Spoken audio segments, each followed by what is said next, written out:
Hi guys, so really quick I want to share a project with you. I was just sitting here and I noticed the other day at Walmart they had these really cute bags and they were just plain tote, like canvas tote bags, but well they weren't plain because they had like unicorns and mermaids and stuff, and I thought that was so cute and I was thinking I could use it for yarn, but I have so many yarn bags where you just throw your ball of yarn in there and then they might get tangled up with other balls, especially if you're doing like granny squares or something where you're switching out colors a lot. So they have things like this that you could pick up where you put your balls of yarn in here. Here, this one will basically hold two, I guess, one on either side or one big one, right? And it has a little hole. And so I was just like, oh, I should get one of those canvas bags and make my own holes. I have plenty of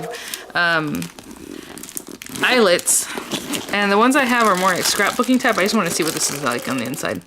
Yeah, so it's nice and smooth on the inside, obviously, because you want your yarn to run through. And I bought that a long time ago. I mean, probably almost a decade ago at what's that place called? Tuesday Morning. But anyway, so my son just bought a pillow this weekend. We bought new couches. That's where I am. This is my new couch, part of it.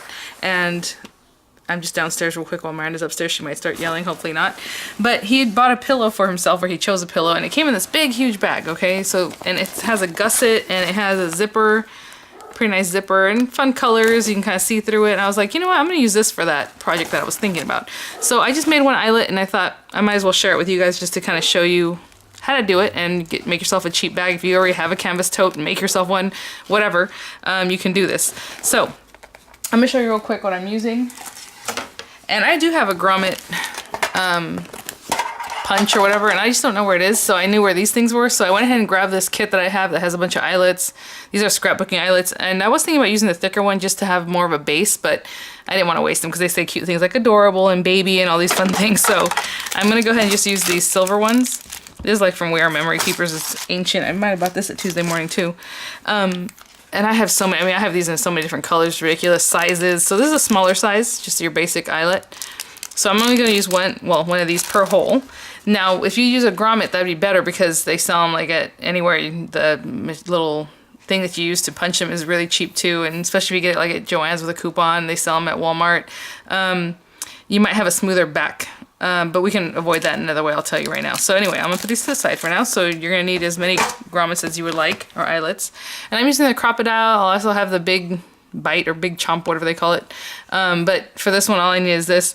I'm going to use the smaller side of the crocodile. It has like a little smaller hole. This larger one fits the grommet or the eyelet perfectly, but I wanted it to kind of have some grip so it doesn't just fall out later or just kind of like, oh, just give up. So I'm using the smaller hole, even though the hole in the eyelet's larger, so I can kind of push it through the plastic a little bit and give it some oomph, okay? So this is kind of what it ends up looking like.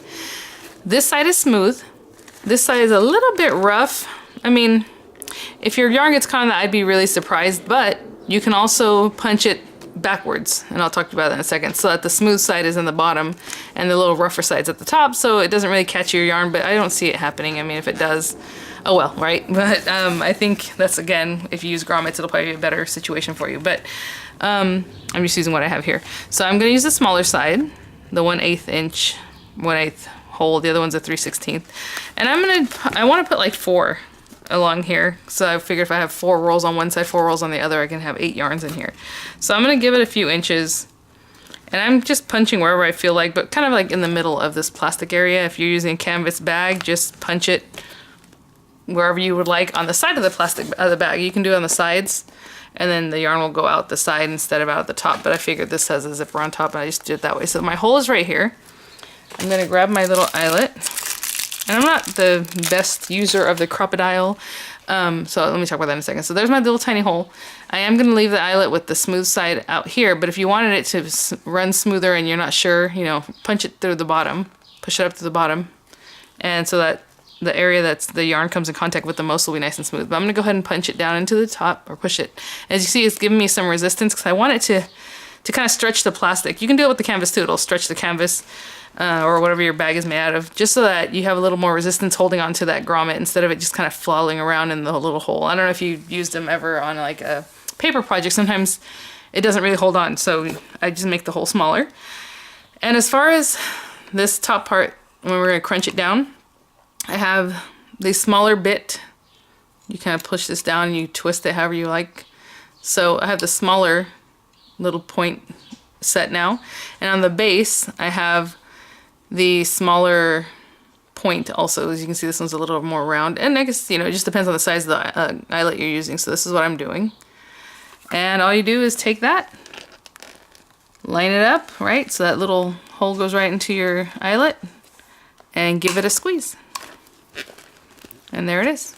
Squeeze as hard as you can. Now this one feels pretty smooth too, so that's good.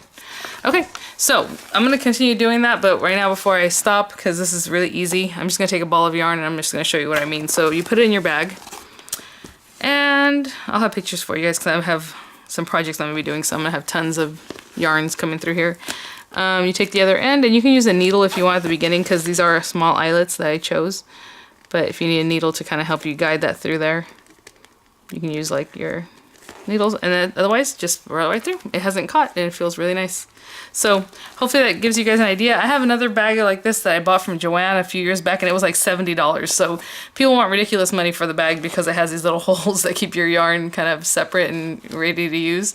So definitely make it yourself. I'll show you what this bag looks like obviously in the pictures. Hopefully that gives you guys some little ideas, you know, something fun to do, quick and easy, and I'll see you guys at the next one. Bye now.